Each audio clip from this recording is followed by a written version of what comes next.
Well, welcome back again.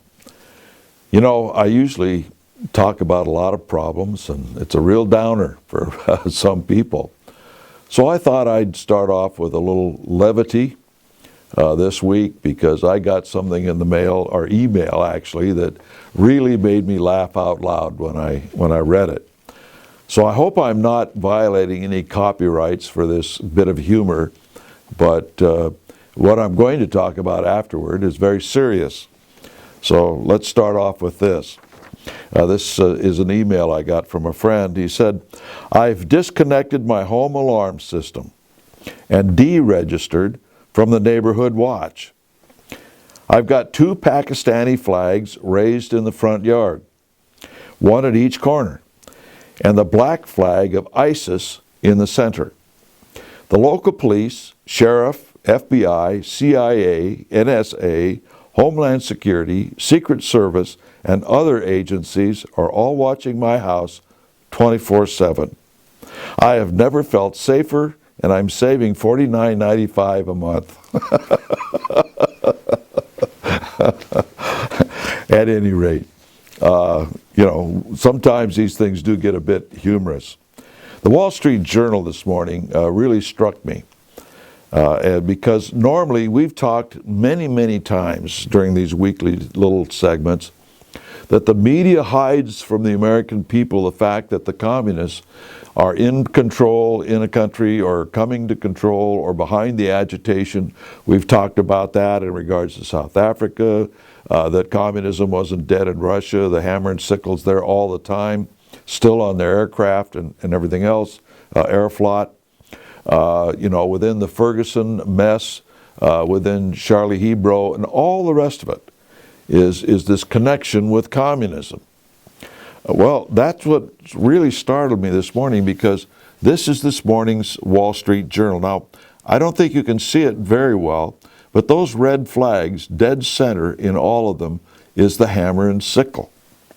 And they're talking about how the fact that this party is now being elected into power in Greece, and it is the Communist Party. It is the communist movement. And you have to ask yourself a lot of things in relationship to this. Why all of a sudden are they allowing the American people to notice this? Has it gotten to the point where it doesn't matter anymore? I don't know. The latest generation of Americans aren't fearful of communism as my generation was, because we saw the results of it. The inhumanity, the millions of people who were killed and slaughtered. They always bear down on television that Hitler was a bad guy because he slaughtered all these people, the Jews, the gypsies, the effeminate homosexuals, that sort of thing. And they did so in the millions. But, Stalin did it in the multiple millions. Stalin killed at least 25 million, which is 4 times the amount of people that Hitler killed. Now I'm talking about within the countries, not in combat. These were people that were rounded up and slaughtered.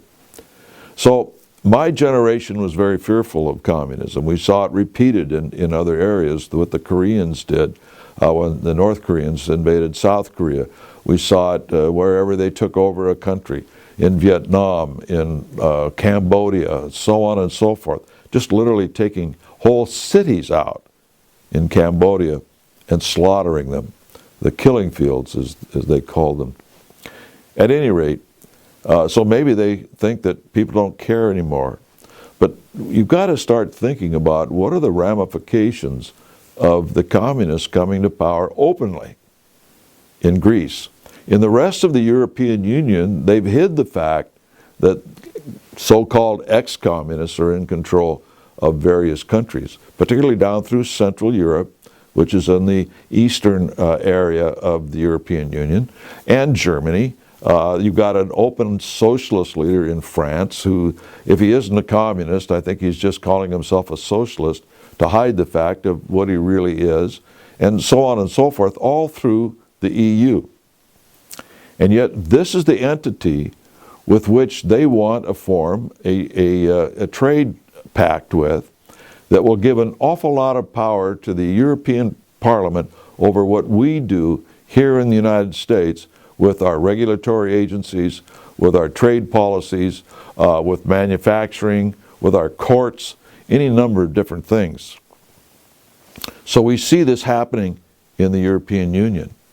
And then when you extrapolate this out to the eastern end, and not across the Atlantic, but across the eastern end of Europe, and you see the Ukraine is coming into the EU, led by so-called ex-communists, so on and so forth. They're being reacted into that because of the things that are going on in eastern Ukraine from the Russian invasion. They call it rebels, and I think we've all seen through all that, haven't we?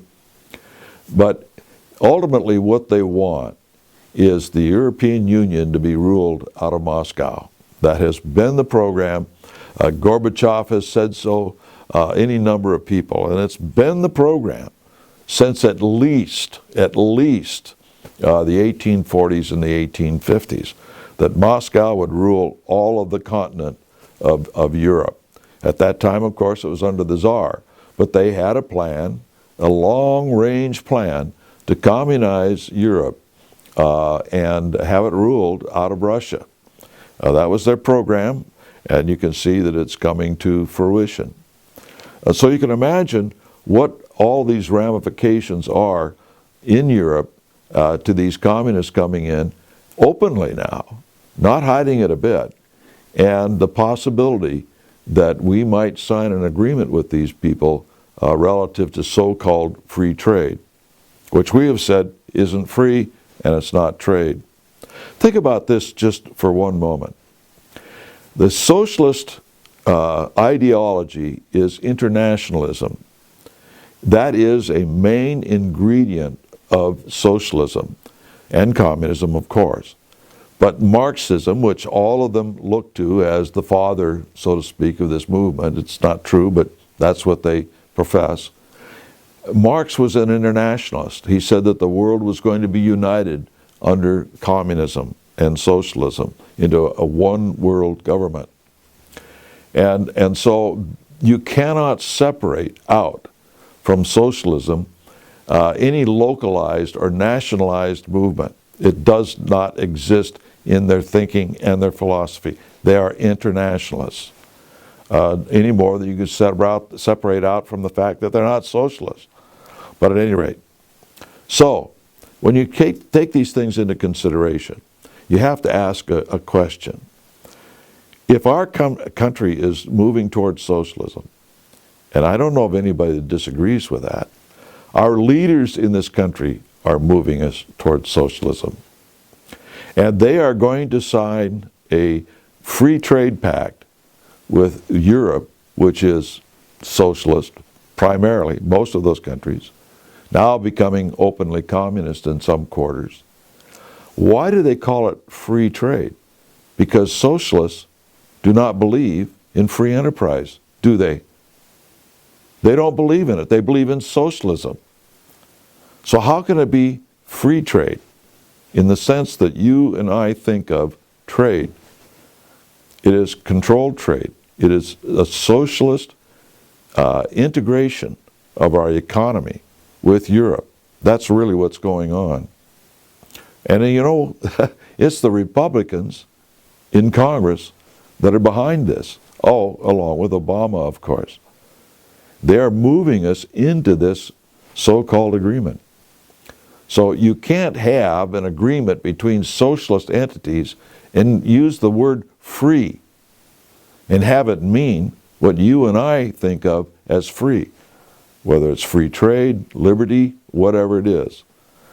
This is becoming more and more obvious as we go along, that we're getting in bed with socialists internationally, being tied down with them, now including our trade if they have their way.